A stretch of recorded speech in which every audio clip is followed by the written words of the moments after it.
Hello दोस्तों, मैं नमन जायसवाल आपका स्वागत करता हूं अपने यूट्यूब चैनल स्टडी विथ नमन पर। तो आज की क्लास रेलवे के लिए साइंस की क्लास होने वाली है। आज की इस वीडियो में हम लोग 100 क्वेश्चंस करने वाले हैं रेलवे साइंस के, यानी कि साइंस के या फिजिक्स, केमिस्ट्री और बायो से रिलेटेड सभी क्वेश्चंस आज हम लोग करने वाले हैं। टोटल मैं क्वेश्चंस आपको डेली कराने वाला हूँ 100, ठीक है, जिसकी प्लेलिस्ट मैं आपकी ऐड कर दूँगा, ठीक है। डेली 100 क्वेश्चंस करेंगे। टोटल कुल मिला के मैं आपको कितने क्वेश्चंस कराने वाला हूँ? 10,000 प्लस क्वेश्चंस कराने वाला हूँ। कितने? 10,000 प्लस क्वेश्चंस मैं आपको कराऊंगा। डेली आपको कितने कितने क्वेश्चंस मिलेंगे? डेली आपको 100 क्वेश्चंस मिलने वाले हैं। कितने क्वेश्चंस मिलने वाले हैं? 100 क्वेश्चंस आपको डेली मिलने वाले हैं। अगर आप मेरे चैनल पर नए हैं तो चैनल को सब्सक्राइब कर दें और वीडियो को लाइक कर दें, ठीक है। चलिए आज की क्लास को हम लोग शुरू करते हैं। अगर आप मेरे चैनल पर नए हैं तो चैनल को सब्सक्राइब और वीडियो को लाइक करना ना भूलें। तो ये स्पेशली रेलवे के लिए, सभी एग्ज़ाम रेलवे के जितने, चाहे वो ग्रुप डी के लिए हो, चाहे वो एनटीपीसी हो, चाहे एलपी हो, आरपीएफ हो या टेक्नीशियन हो, अगर आपका साइंस का पोर्शन आ रहा तो इन्हीं क्वेश्चंस में से आपके क्वेश्चंस पूछे जाएंगे एग्जाम में। ये वन लाइनर के फॉर्म में क्वेश्चंस होने वाले हैं। आज की इस वीडियो में वन लाइनर के फॉर्म में हम लोग क्वेश्चंस करने वाले हैं। चलिए क्लास को शुरू करते हैं। सबसे पहला क्वेश्चन, एनिलिडा ग्रुप में मुख्यतः कौन सा जंतु आते हैं? एनिलिडा ग्रुप में मुख्यतः कौन से जंतु आते हैं? जोंक और केचुआ आते हैं, ठीक है। कौन कौन? जोंक और केचुआ। आर्थ्रोपोडा ग्रुप में मुख्यतः कौन से जंतु आते हैं? तो तेलचट्टा, मच्छर, खटमल और मक्खी, ठीक। कौन कौन से? तेलचट्टा, मच्छर, खटमल और मक्खी। नेक्स्ट क्वेश्चन है, मोलस्का ग्रुप के अंतर्गत मुख्यतः कौन कौन से जंतु या कीट आते हैं? तो मोलस्का ग्रुप के अंतर्गत बताना है आपको कौन कौन से जंतु या कीट आते हैं। तो घोंघा और सीपी।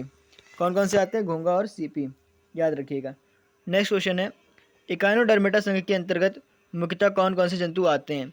इकाइनोडर्मेटा संघ के अंतर्गत तारा मछली, ब्रिटल स्टार, ये दो मछलियां आती हैं आपकी, ठीक। इकाइनोडर्मेटा संघ के अंतर्गत कौन कौन से जंतु आते हैं? तारा मछली आती है और ब्रिटल स्टार, ठीक है, ये दोनों आते हैं। नेक्स्ट क्वेश्चन है, मनुष्य का पाचन क्रिया का प्रारंभ कहाँ से होता है? सभी को पता होगा कि मनुष्य के पाचन क्रिया का प्रारंभ जो होता है वो मुख से होता है। कहाँ से होता है? मुख से। शिराओं द्वारा कौन सा रक्त प्रवाहित होता है? शिराओं द्वारा कौन सा रक्त प्रवाहित होता है? तो अशुद्ध रक्त प्रवाहित होता है, याद रखिएगा। शिराओं द्वारा कौन सा रक्त प्रवाहित होता है? अशुद्ध रक्त प्रवाहित होता है। धमनी द्वारा कौन सा रक्त प्रवाहित होता है? तो धमनी द्वारा शुद्ध रक्त प्रवाहित होता है। अशुद्ध रक्त किससे? शिराओं द्वारा। और धमनी द्वारा कौन सा रक्त प्रवाहित होता है? तो धमनी द्वारा जो है शुद्ध रक्त प्रवाहित होता है। शिराओं द्वारा अशुद्ध रक्त और धमनी द्वारा शुद्ध रक्त प्रवाहित होता है। कौन सा विटामिन जल में घुलनशील है? तो याद रखिएगा, मोस्ट इंपॉर्टेंट क्वेश्चन है। विटामिन बी तथा सी जल में घुलनशील विटामिन है। सोडियम का कार्य क्या है? तो याद रखिएगा, यह रक्तदाब नियंत्रित करने में सहायक होता है तथा जल का संतुलन बनाए रखता है, ठीक है। फिर से बता देते हैं, सोडियम का कार्य क्या है। क्वेश्चन क्या है? सोडियम का कार्य क्या है? तो याद रखिएगा, यह रक्त दाब नियंत्रित करने में सहायक होता है तथा जल का संतुलन बनाए रखता है, ठीक है। क्या बनाए रखता है, ठीक। नेक्स्ट है, पोटेशियम का कार्य क्या है? पोटेशियम का कार्य क्या है? यह हृदय की धड़कन एवं नाड़ी संस्थान के कार्यों को संचालित करता है। नेक्स्ट क्वेश्चन है, ग्लूकोज बिना ऑक्सीजन की उपस्थिति में मांसपेशियों में प्रतिक्रिया कर क्या बनाता है? तो ग्लूकोज बिना ऑक्सीजन की उपस्थिति में मांसपेशियों में प्रतिक्रिया कर लैक्टिक अम्ल बनाता है। क्या बनाता है? लैक्टिक अम्ल बनाता है, याद रखिएगा। नेक्स्ट क्वेश्चन है, ग्लूकोज बिना ऑक्सीजन की उपस्थिति में बैक्टीरिया या यीस्ट से प्रतिक्रिया कर क्या बनाता है? तो एथाइल अल्कोहल बनाता है। ग्लूकोज बिना ऑक्सीजन की उपस्थिति में बैक्टीरिया या यीस्ट से प्रतिक्रिया कर क्या बनाता है? तो एथाइल अल्कोहल बनाता है, याद रखिएगा। ऑक्सीजन की उपस्थिति में ग्लूकोज की प्रतिक्रिया होती है तो क्या बनता है? तो कार्बन डाइऑक्साइड और जल का निर्माण होता है। क्या क्या होता है? कार्बन डाइऑक्साइड और जल का निर्माण होता है, याद रखिएगा। नेक्स्ट क्वेश्चन है, एनिलिडा में उत्सर्जन उसके किस उत्सर्जी अंग द्वारा होता है? नेफ्रिडिया। एनिलिडा में उत्सर्जन उसके किस उत्सर्जी अंग द्वारा होता है? तो नेफ्रिडिया। नेक्स्ट क्वेश्चन है, मूत्र का पीएच मान कितना होता है? तो मूत्र का पीएच मान होता है 6। कितना होता है? 6, याद रखिएगा। नेक्स्ट क्वेश्चन है, बाह्यस्रावी एवं अंतःस्रावी दोनों प्रकार किस ग्रंथि में होती है? अग्नाशय ग्रंथि में। बाह्यस्रावी एवं अंतःस्रावी दोनों प्रकार किस ग्रंथि में होते हैं? अग्नाशय ग्रंथि में। नेक्स्ट क्वेश्चन है, पीयूष ग्रंथि या पिट्यूटरी ग्रंथि को किस अन्य नाम से जाना जाता है? देखिए, पीयूष ग्रंथि या पिट्यूटरी ग्रंथि, इन दोनों में से किसी का भी अन्य नाम पूछा जाए, जैसे पीयूष ग्रंथि का अन्य नाम पूछा जाए तो आपका ये पिट्यूटरी ग्रंथि भी कहते हैं इसे, और मास्टर ग्रंथि भी कहते हैं। ठीक है, ये तीनों नाम आपको याद होने चाहिए, पीयूष ग्रंथि, पिट्यूटरी ग्रंथि और मास्टर ग्रंथि। ठीक,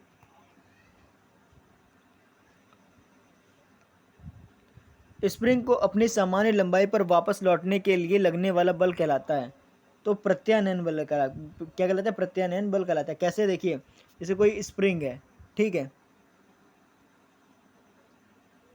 ये मैंने कोई स्प्रिंग बना दी, ठीक, स्प्रिंग को इस ओर से खींचा जाता है और इस ओर से खींचा जाता है। स्प्रिंग को अपनी सामान्य लंबाई में वापस लौटने पर लगने वाला बल जो होगा, ठीक, वापस अपने मतलब इसको खींचा गया और खींचने के बाद जब छोड़ा गया, जो बल वापस सामान्य अवस्था में ला रहा है, वह बल जो होगा वो प्रत्यानयन बल कहलाएगा। ठीक, नेक्स्ट क्वेश्चन है, पहले फिर से बता देता हूँ, स्प्रिंग को अपनी सामान्य लंबाई पर वापस लौटने के लिए लगने वाला बल कहलाता है प्रत्यानयन बल।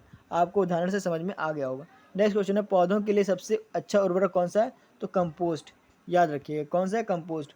पेट्रोलियम किस प्रकार की चट्टानों में पाया जाता है? तो अवसादी चट्टानों में पाया जाता है। कौन सी चट्टानों में? अवसादी चट्टानों में पाया जाता है। ठीक, याद रखिएगा। नेक्स्ट है, गुब्बारे को उड़ाने के लिए काम में लाई जाने वाली गैस कौन सी है? तो जो आपने गुब्बारे देखे होंगे, ठीक है, तो वो हवा में उड़ने वाले गुब्बारे जो थे उसमें कौन सी गैस भरी होती है? हीलियम गैस भरी होती है। ठीक है, याद रखिएगा। डीडीटी का उपयोग किस रूप में किया जाता है? तो कीटनाशी के रूप में किया जाता है। किस रूप में किया जाता है? तो कीटनाशी के रूप में किया जाता है। इथेनॉल के अत्यधिक सेवन से कौन सा अंग प्रभावित होता है? तो इथेनॉल के अत्यधिक सेवन से यकृत प्रभावित होता है, यानी लीवर प्रभावित होता है। ठीक है, कौन सा? लीवर प्रभावित होता है। ठीक, नेक्स्ट क्वेश्चन है, सभी अम्लों में अनिवार्य रूप से पाए जाने वाला पदार्थ क्या है? सभी अम्लों में हाइड्रोजन पाया जाता है। ठीक है, सभी अम्लों में क्या पाया जाता है? हाइड्रोजन पाया, यानी H2। ठीक, याद रखिएगा। नेक्स्ट क्वेश्चन है, आग लगने तथा फैलने की सबसे कम संभावना किस वस्त्र में होती है? तो याद रखिएगा, सूती वस्त्र में। आग लगने तथा फैलने की सबसे कम संभावना किस वस्त्र में होती है? तो सूती वस्त्र में। ठीक, नेक्स्ट क्वेश्चन देखिएगा, लोहा का सबसे महत्वपूर्ण स्रोत कौन सा है? तो लोहा का जो सबसे महत्वपूर्ण स्रोत है वो है हरी सब्जियां। क्या है? हरी सब्जियां। गैसोलीन को किसके साथ मिश्रण करके गैसोहॉल बनाया जाता है? तो एथाइल अल्कोहल के साथ मिश्रण करके गैसोलीन को किसके साथ मिश्रण करके गैसोहॉल बनाया जाता है? तो एथाइल अल्कोहल के साथ मिश्रण करके गैसोहॉल बनाया जाता है। याद रखिएगा। नेक्स्ट क्वेश्चन है, तत्कालिक ऊर्जा के लिए धावकों को कौन सा पदार्थ दिया जाता है? धावकों का कहना मतलब है जो रनिंग करके आते हैं उनको तुरंत एनर्जी के लिए, यानी इंस्टेंट एनर्जी के लिए कौन सा पदार्थ दिया जाता है? तो ग्लूकोज दिया जाता है। ठीक है, नेक्स्ट क्वेश्चन है, मानव जाति के लिए ओजोन परत क्यों महत्वपूर्ण है? पराबैंगनी किरणों को रोकने के लिए एक रक्षा आवरण बनाती है ये। ठीक है, मानव जाति के लिए ओजोन परत क्यों महत्वपूर्ण है? क्योंकि पराबैंगनी किरणों को रोकने के लिए ये एक रक्षा आवरण बनाती है, इसलिए महत्वपूर्ण है। ठीक, नेक्स्ट क्वेश्चन है, अंतःज्वर यानी टाइफाइड के लिए सामान्यतः उपयोग की जाने वाली औषधि कौन सी है? तो क्लोरोमाइसिटीन। याद रखिएगा, कौन सी? क्लोरोमाइसिटीन। किस लिए उपयोगी है? ये टाइफाइड यानी अंतःज्वर के लिए उपयोग की जाने वाली औषधि है। कौन? क्लोरोमाइसिटीन। ठीक, गैस की लौ की सबसे गर्म हिस्से को क्या कहते हैं? ज्योतिहीन क्षेत्र। क्या कहते हैं? ज्योतिहीन क्षेत्र। गैस की लौ के सबसे गर्म हिस्से को क्या कहते हैं? ज्योतिहीन क्षेत्र। याद रखिएगा। नेक्स्ट क्वेश्चन है, सोने का शुद्ध रूप कितने कैरेट का होता है? तो याद रखिएगा 24 कैरेट का। कितने कैरेट का? 24 कैरेट का। ठीक, सिनेबार किसका अयस्क है? तो पारा यानी Hg का। शरीर के ताप का नियंत्रण किसके द्वारा होता है? तो हाइपोथैलेमस के द्वारा होता है। किसके द्वारा होता है? हाइपोथैलेमस के द्वारा। लाल अस्थि मज्जा में किसका निर्माण होता है? लाल रक्त कणिकाओं का निर्माण होता है। लाल अस्थि मज्जा में किसका निर्माण होता है? लाल रक्त कणिकाओं का। केशरुक दंड में कितनी हड्डियां होती हैं? याद रखिएगा, मोस्ट इंपॉर्टेंट क्वेश्चन है।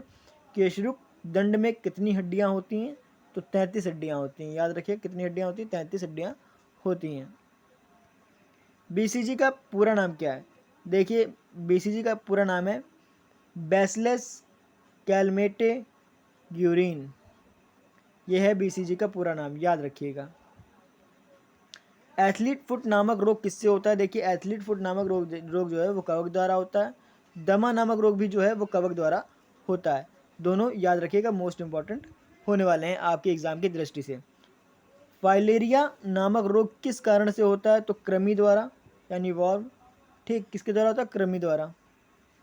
जब एक वस्तु की वेग दोगुनी की जाती है तो उसकी गतिज ऊर्जा चौगुनी बढ़ जाती है। सूत्रकणिका को अन्य नाम से जाना जाता है, वह है माइटोकॉन्ड्रिया। सूत्रकणिका भी कहते हैं माइटोकॉन्ड्रिया को, याद रखिएगा। ठीक, हो सकता है एग्जाम में दे दे माइटोकॉन्ड्रिया का अन्य नाम क्या है। हो सकता है यही वाला क्वेश्चन सीधा सीधा उठा के दे दे कि सूत्रकणिका का अन्य नाम क्या है, तो माइटोकॉन्ड्रिया हो जाएगा। ठीक, याद रखिए। वट वृक्ष पादपों के किस वर्ग में आता है? तो आवृत्ति बीजी। वट वृक्ष पादपों के किस वर्ग में आता है? तो आवृत्ति बीजी। फ्लेम ऑफ द फॉरेस्ट, वन की ज्वाला का अर्थ है, क्या अर्थ है? ऐसे पेड़ों से भरा वन जो पतझड़ में फैलते हैं और लाल फूल बिखेरते हैं। याद रखिएगा। नेक्स्ट है पेनिसिलिन किससे बनाया जाता है? तो पेनिसिलिन किससे बनाया जाता है? कवक से। नेक्स्ट है लाइकेन को दो जीवधारियों का सहजीवी सहचार्य समझा जाता है। वो दो जीव कौन कौन से हैं? तो वो हैं शैवाल एवं कवक। याद रखिएगा। नेक्स्ट क्वेश्चन है आम तौर पर संश्लेषित वृद्धि माध्यम और बेकरी में काम में लाया जाने वाला एगार किससे प्राप्त होता है? तो शैवाल से प्राप्त होता है। किससे प्राप्त होता है? शैवाल से प्राप्त होता है। लौंग किससे प्राप्त होती है? तो वृक्षों की जो क्या पूछा? लौंग किससे प्राप्त होती है? तो पुष्प की कली से। ठीक, पुष्प कली से। लौंग किससे प्राप्त होती है? पुष्प कली से। सभी जीवधारियों में पाए जाने वाला कौन सा यौगिक जिसमें भरपूर मात्रा में फास्फोरस पाया जाता है? तो वह न्यूक्लिक अम्ल। याद रखिए, क्वेश्चन क्या है? सभी जीवधारियों में पाए जाने वाला कौन सा यौगिक है जिसमें भरपूर मात्रा में फास्फोरस पाया जाता है? तो वह है न्यूक्लिक अम्ल। ठीक, नेक्स्ट क्वेश्चन है भारत में केंद्रीय धान अनुसंधान केंद्र कहाँ है? तो वो है कटक।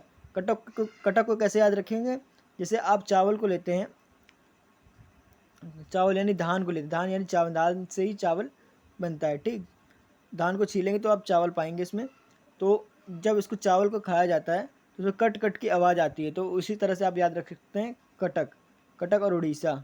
ठीक, नेक्स्ट क्वेश्चन है किस वैज्ञानिक को प्रकाश संश्लेषण पर कार्य करने के लिए नोबेल पुरस्कार मिला है?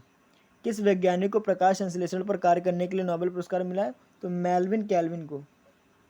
याद रखिए, किस वैज्ञानिक को प्रकाश संश्लेषण पर कार्य करने के लिए नोबेल पुरस्कार मिला है? मेल्विन कैल्विन को। याद रखिएगा। वो फिर से रिपीट करता हूँ, किस वैज्ञानिक को प्रकाश संश्लेषण पर कार्य करने के लिए नोबेल पुरस्कार मिला है? Melvin Calvin. किस पदार्थ के संचय से मांसपेशियों में थकावट पैदा हो जाती है? तो लैक्टिक अम्ल। लैक्टिक अम्ल के कारण जो है संचय से मांसपेशियों में थकावट पैदा हो जाती है। ठीक है, इसको खत्म करने का रास्ता, जैसे आप थक जाते हैं, जैसे कि चल फिर के आए या कहीं से थकावट आपके शरीर में है, तो शाम के टाइम ज़्यादातर आपने सुना होगा कि नहा लिया जाता है। तो नहाने का मतलब ये है कि ये लैक्टिक अम्ल को तोड़ देता है। ठीक, तो किस पदार्थ के संचय से थकावट शरीर में हो जाता है? लैक्टिक अम्ल के द्वारा शरीर में थकावट हो जाती है। किन रुधिर कोशिकाओं की मदद से रोगों के प्रति प्रतिरोध पैदा होता है? तो लसिकाणु यानी लिम्फोसाइट। मनुष्य में लाल रुधिर कोशिकाओं के जीवन की अवधि कितनी होती है? तो 120 दिन। मनुष्य में लाल रुधिर कोशिकाओं के जीवन की अवधि कितनी होती है? 120 दिन। नेक्स्ट क्वेश्चन है सिरा रक्त को ऑक्सीकरण के लिए फेफड़ों तक किसके द्वारा ले जाया जाता है? तो फुफ्फुस धमनी के द्वारा। किसके द्वारा? फुफ्फुस धमनी द्वारा। कृत्रिम गुर्दा किस सिद्धांत पर कार्य करता है? तो अपोहन के सिद्धांत पर कार्य करता है। याद रखिएगा, कृत्रिम गुर्दा किस सिद्धांत पर कार्य करता है? तो अपोहन के सिद्धांत पर कार्य करता है। नेक्स्ट क्वेश्चन, एक व्यक्ति की आंख का रंग काला, नीला या भूरा उस वर्ण पिगामेंट के आश्रित किसमें पाया जाता है? तो वह है परितारिका। आपका उत्तर हो जाएगा परितारिका। ठीक, नेक्स्ट क्वेश्चन है, जब आँख में धूल चली जाती है तो कौन सा हिस्सा सूजकर गुलाबी हो जाता है? तो नेत्र श्लेष्मला यानी कंजक्टिवा। ठीक, नेक्स्ट क्वेश्चन है, बच्चे के दूध पीते समय स्तनों में दूध का निष्कासन किसकी मदद से होता है? तो क्या बोलते हैं इसको? ऑक्सीटोसिन। ऑक्सीटोसिन आपका आंसर हो जाएगा ऑक्सीटोसिन। ठीक, नेक्स्ट क्वेश्चन है, निषेचन सामान्यतः कहाँ होता है? तो डिम्ब वाहिनी नली में। कहाँ होता है? डिम्ब वाहिनी नली में यानी फेलोपियन ट्यूब में। कृत्रिम वीर्य सेचन का उद्देश्य से वृषभ वीर्य को किसमें संचित किया जाता है? द्रव नाइट्रोजन में। किसमें? द्रव नाइट्रोजन में। नेक्स्ट क्वेश्चन है, किस पादप का पुष्प सबसे बड़ा होता है? रेफ्लेसिया। किस पादप का पुष्प सबसे बड़ा होता है? रेफ्लेसिया। असत्य फल मुख्य रूप से कौन कौन है? नारियल, कटहल और सेब। नारियल जो है और कटहल और सेब ये असत्य फल कहलाते हैं। नेक्स्ट क्वेश्चन है, किसी वृक्ष की आयु कैसे पता चलती है? तो वल्लियों को गिनकर। किसी वृक्ष की आयु कैसे पता चलती है? उनके वल्लियों को गिनकर। ठीक, नेक्स्ट क्वेश्चन देखते हैं, जल संवर्धन क्या है? बिना मिट्टी का पादप उगना। जल संवर्धन यानी हाइड्रोपोनिक्स क्या है? तो यह है बिना मिट्टी के पादप का उगना। बिना मिट्टी के पादप का उगाना। ठीक, याद रखिए, जल संवर्धन हाइड्रोपोनिक्स क्या है? बिना मिट्टी के पादप का उगाना। किस वैज्ञानिक को आनुवंशिकी का पिता कहा जाता है? तो ग्रेगर मेंडल को। किस वैज्ञानिक को आनुवंशिकी का पिता कहा जाता है? तो ग्रेगर मेंडल को कहा जाता है। किसी बच्चे का लिंग निर्धारण किससे होता है? तो पिता के गुणसूत्रों से होता है। मनुष्यों में गुणसूत्रों की संख्या होती है 46 यानी 46। नेक्स्ट क्वेश्चन है, जो लोग मक्का को मुख्य अनाज की तरह आहार में लेते हैं उनमें किस विटामिन की कमी की संभावना रहती है? तो जो लोग मक्का को मुख्य अनाज की तरह आहार में लेते हैं उनमें विटामिन बी की कमी रहती है।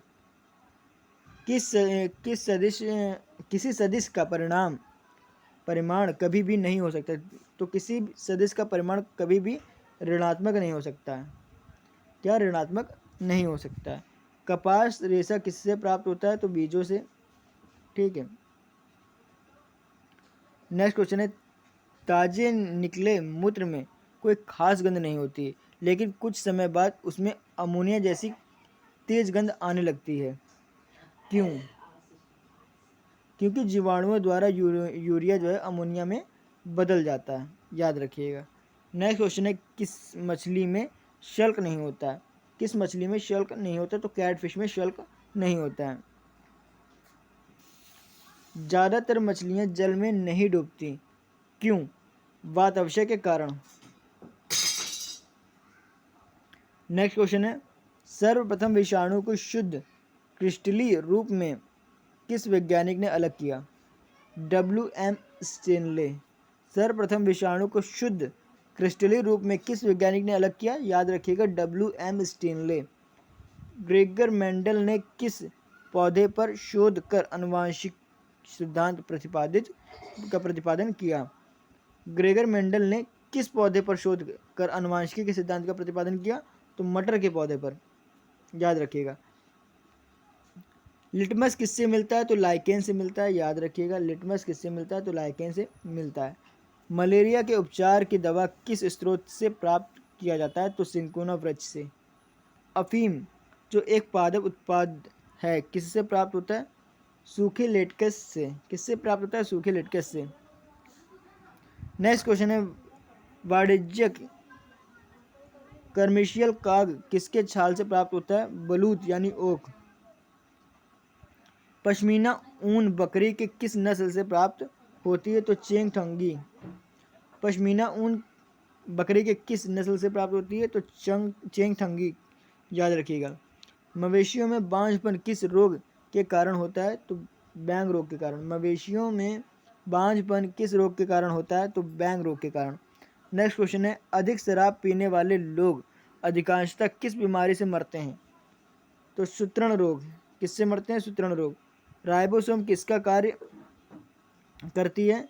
ये प्रोटीन संश्लेषण का कार्य करती है। किसका कार्य करती है? प्रोटीन संश्लेषण का कार्य करती है। नेक्स्ट क्वेश्चन है, मरुस्थल में उगने वाले पौधे को क्या कहते हैं? मेरुदभिद्र। क्या कहते हैं? मेरुदभिद्र कहते हैं।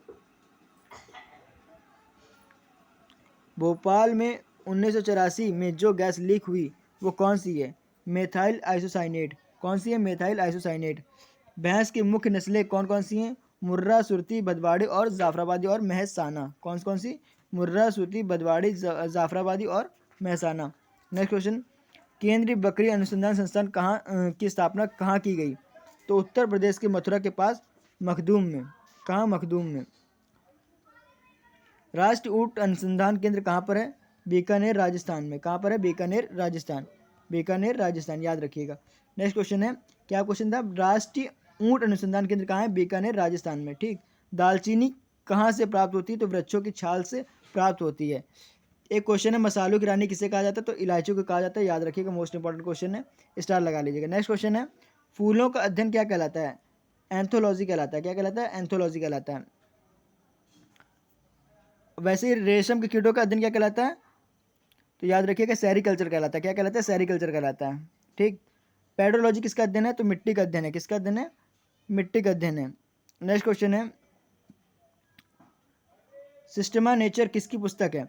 तो कार्ल लिनियस की है। किसकी है? कार्ल लिनियस की, याद रखिएगा। दूध से दही के रूप में जमने का कारण क्या है? लैक्टोबैसिलस। क्या है? दूध से दही के रूप में जमने का कारण क्या है? लैक्टोबैसिलस, याद रखिएगा। नेक्स्ट क्वेश्चन है, विषाणु में क्या होता है? न्यूक्लिक एसिड और प्रोटीन। क्या होता है? न्यूक्लिक एसिड और प्रोटीन। नेक्स्ट क्वेश्चन है, जंतुओं में होने वाली फुट एंड माउथ रोग किसके कारण उत्पन्न होता है? तो विषाणु द्वारा। किसके द्वारा? विषाणु द्वारा, याद रखिएगा। नेक्स्ट क्वेश्चन है, किस शैवाल से आयोडीन प्राप्त होता है? तो लेमिनेरिया। किस शैवाल से आयोडीन प्राप्त होता है? तो लेमिनेरिया। दाब बढ़ाने पर एक तरल क्वथनांक बढ़ता है। दाब बढ़ाने पर एक तरल क्वथनांक बढ़ता है, याद रखिएगा। आज की वीडियो का लास्ट क्वेश्चन, मानव रक्त में ऑक्सीजन का परिवहन करता है लाल रक्त कण। ठीक है। आज की वीडियो का होमवर्क क्वेश्चन, मनुष्य के शरीर में कितनी हड्डियां होती है? मानव शरीर में कितनी हड्डियां होती हैं आपको बताना है। ठीक। होमवर्क क्वेश्चन, मानव शरीर में कितनी हड्डियां होती हैं? ठीक, होमवर्क है ये आपका। ठीक है, कमेंट बॉक्स में जरूर बताइएगा। आज की वीडियो में बस इतना ही, मिलते हैं नए वीडियो के साथ। उम्मीद है आपको मेरी ये वीडियो पसंद आई होगी और आपने मेरे यूट्यूब चैनल को सब्सक्राइब कर दिया होगा। अगर अभी तक आपने मेरे चैनल को सब्सक्राइब नहीं किया तो फटाफट से चैनल को सब्सक्राइब कर दें और वीडियो को लाइक कर दें। ठीक है, क्योंकि मैं आपको क्या कराने वाला हूँ, 10,000 प्लस क्वेश्चन आपको कराने वाला हूँ। ठीक है, याद रखिए, कितने क्वेश्चन कराने वाला हूँ? 10,000 प्लस क्वेश्चन आपको मैं कराने वाला हूँ। ठीक, तो आज की वीडियो में इतना ही, मिलते हैं नई वीडियो के साथ। उम्मीद है आपको मेरी वीडियो पसंद आई होगी और आपने मेरे यूट्यूब चैनल को सब्सक्राइब कर दिया होगा। अगर अभी तक आपने मेरे चैनल को सब्सक्राइब नहीं किया तो फटाफट से चैनल को सब्सक्राइब कर दें और वीडियो को लाइक कर दें। मिलते हैं नई वीडियो के साथ।